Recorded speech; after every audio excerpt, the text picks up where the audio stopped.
जगद्गुरु शंकराचार्य के अल्पज्ञ शिष्य हैं। तो हमारा नाम शिवांश नारायण द्विवेदी है।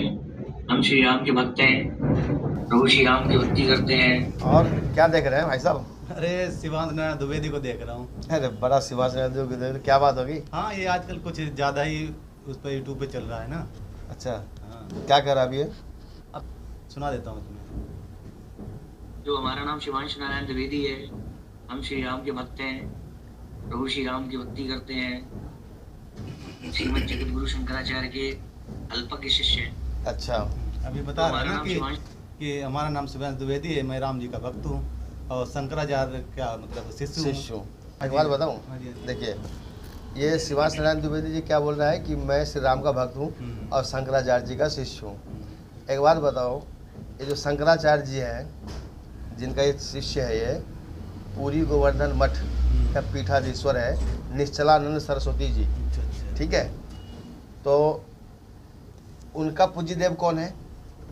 उस जो पूरी गोवर्धन मठ का जो पीठाधीश्वर है ना, वो वहाँ का जो पूज्य देव है वो है भगवान जगन्नाथ। अच्छा, और वहाँ की जो पूज्य देवी है वो है माता बिमला। तो जगन्नाथ तो शायद कृष्ण जी को बोला कृष्ण जाता जी है को ना? बोला जाता है। हाँ। वहाँ पर है ही जगन्नाथ को, कृष्ण जी का ही मंदिर है उसमें। अच्छा, वो अच्छा। अच्छा, इसके बाद ये जो इनके जो इष्ट देव हैं निश्चलानंद सरस्वती जी के, देखो जो गुरु जी कहते हैं, जो पेट का दर्द का जो दवाई होगा, अगर गुरु जी का पेट में अगर दर्द है तो वही गोली खाएगा, और शिष्य का पेट में दर्द है तो वही गोली खाएगा। हाँ, मतलब किसी एक बीमारी खाएगा ना, एक बीमारी की जो की दवाई होती है ना। हाँ, साल टेक तो निश्चलानंद सरस्वती जी का जो इष्ट देव है उनका नाम पता क्या है?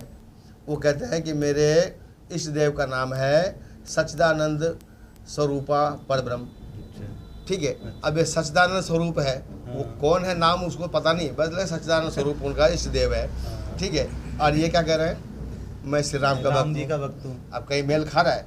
हाँ, वो तो साफ दिख रहा है कि गुरु का इष्ट देव कोई और है। हाँ। और चेला का इष्ट देव कोई कोई है। और है? तो ये उनका शिष्य भी तो नहीं हुआ। बताओ, शिष्य तो वही है जो गुरु के बताए हुए रास्ते पे चले। ये तो गुरु से बड़ा हो गया है। तो फिर गुरु जी कह रहे हैं कुछ और शिष्य कह रहा है कुछ और। अब ये लोग आते हैं यूट्यूब पर आकर के अपना कुछ भी ये बकवास करते हैं। वही देखो ना, आपको दिखाया वीडियो की हाँ। कितने सारे पीछे वो ग्रंथ रख रखे हैं। देखिए, देवी पुराण है और वेद है, ये सब कुछ क्या इनमें कई जिक्र है उनका जो रामचंद्र इनके जी का अंदर बता रहे। देखिए, इन पुराणों के अंदर में जो है ना, है तो बहुत ज्ञान।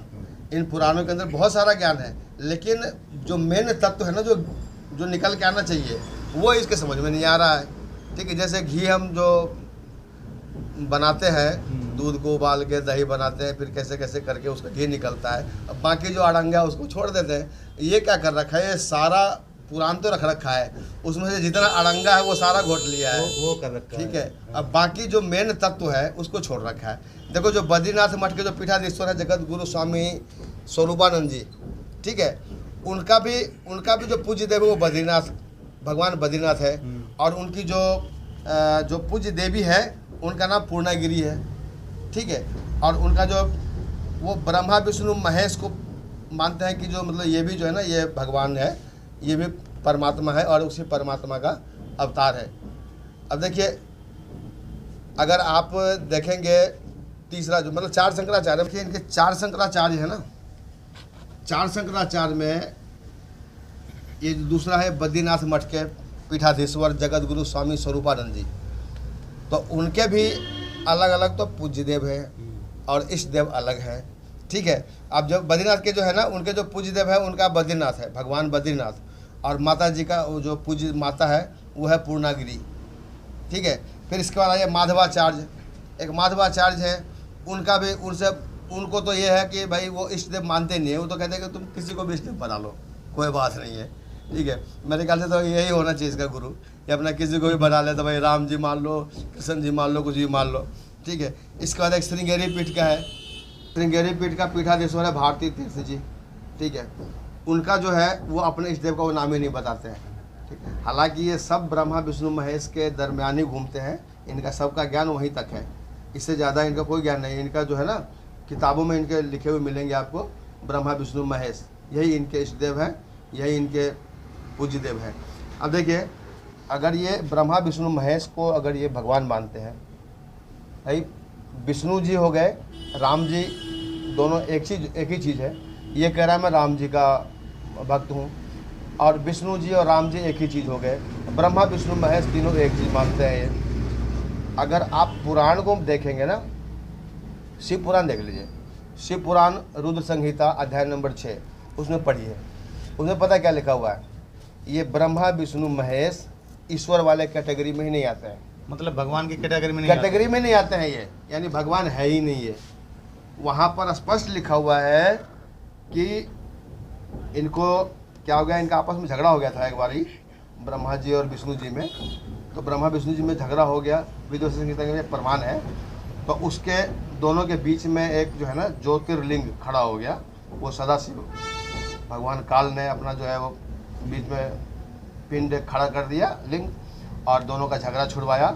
और उसके बाद दोनों को बोल रहा है कि तुम दोनों जो अज्ञानता बस होकर के अपने आप को भगवान मान लिए, ईश मान लिए, ये बड़ा अद्भुत हुआ।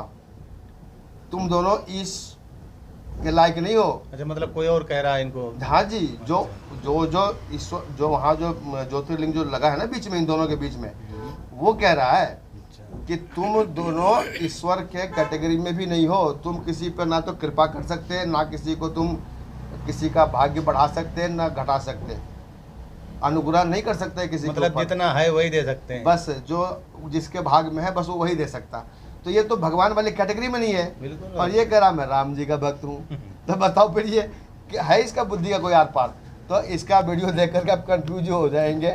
ये ग्रंथ बहुत सारे रख रखे है, खूब पढ़ा है, लेकिन इस ग्रंथ का सार इसके समझ में नहीं आया। मैं वही तो सोचा कि भाई इतने सारे ग्रंथ रखे हैं तो इसमें पढ़े भी होंगे, और जो पढ़े होंगे तो सचमुच में थोड़ा ज्ञान होगा। और ध्यान रखिए, आप जब बता रहे हो तो उसके आधार से तो भाई फिर बिल्कुल दाल में काला लग रहा है। आपको एक चीज और बताऊं, देखते लग रहा सही था बस। ये कह रहा मैं राम जी का भक्त हूँ। राम जी का चर्चा रामायण के अलावा आप किसी भी ग्रंथ में देख लो नहीं मिलेगा। अच्छा जी, ये तो तुमने बड़ी अच्छी बात बताई कि मतलब इतने सारे ग्रंथ रखे इसने, हाँ। उसमें किसी में भी नहीं, किसी में भी नहीं है। एक रामायण में ही सिर्फ राम जी का चर्चा मिलेगा कि भाई भगवान राम, बस इसके अलावा और कहीं नहीं मिलेगा। तो फिर ये सारे ग्रंथ पे क्यों ढेर लगा रखे? बस जी बस भाई, ये मर्जी है जी इसकी, बस कुछ भी कर ले, अपना वेशभूषा बना लिया है, देखने वाला तो अच्छा खासा कि भाई इतने ग्रंथ रखे हैं हाँ। तो इसको खूब ज्ञान होगा भाई। हाँ। अभी वो तो सिर्फ राम जी के बारे में बता रहा, आप कह रहे हो कि राम जी के रामायण के अलावा रामचंद्र जी जो दशरथ पुत्र थे, हाँ। उनका कहीं रामायण के अलावा कहीं जिक्र ही नहीं मिला, कहीं नहीं मिलेगा, कहीं नहीं मिलेगा जी। ठीक है, तो इसीलिए इन सबों को देख कर कंफ्यूज मत होइए। इनकी तो हम झंड करते रहते हैं, अभी लाते रहेंगे वीडियो इसके बारे में, देखिएगा अभी और भी इनका ज्ञान का पोल खोलूंगा। चलो कुछ ही आप बता रहे, चलो ठीक, अच्छी बात है, राम जी को मानते वो ठीक है, पर ये राम जी को इष्ट रूप में मान रहे, भगवान के रूप में बता रहे हैं। हाँ। जो सिर्फ रामायण के अलावा किसी में है ही नहीं, जबकि हमारे चारों वेद जो है ना वो ऑथेंटिक माने जाते हैं। बिल्कुल। अब उनमें आप बता रहे राम जी का नाम नहीं है, बता, उनमें जिक्र नहीं, तो फिर कहाँ से फिर? बस तो पर ऐसा ही है जी, बस समझ लो इसका ज्ञान क्या है। चलो भाई, दुनिया को मूर्ख बनाने का ठेका ले रखा है, सच में भाई अब बना रहे हैं। ठीक, पर वो जो आपका वीडियो देखा था ना भाई, आपने बहुत छीना, देखिए हम गजब का भाई प्रमाण दिया उसमें। उसमें जो आपने एक स्क्रीनशॉट लगाया था ना हाँ। किताब का, वो कौन सी पुराण थी कोई, उसमें दे ब्रह्म वैवर्त पुराण था। हाँ, उसमें दे रखा था, कुब्जा का कुब वाला ऐसे कुछ दे रखा। हाँ जी, हाँ जी, किताब का, तो भाई उसमें बताओ इस तरीके से लिख रखा है। अब ये ठेका ले रखे ये लोग ऐसे ही ठेका ले रखे हैं जी, गलत दुनिया को मिसगाइड करने का ठेका। अब उसमें देखो कितना लिख रखा हुआ, आदमी पढ़ भी नहीं सकता, इतना मतलब गंदे तरीके से लिख रखा पुराना। चलो ठीक है भाई, ठीक है जी, ठीक है।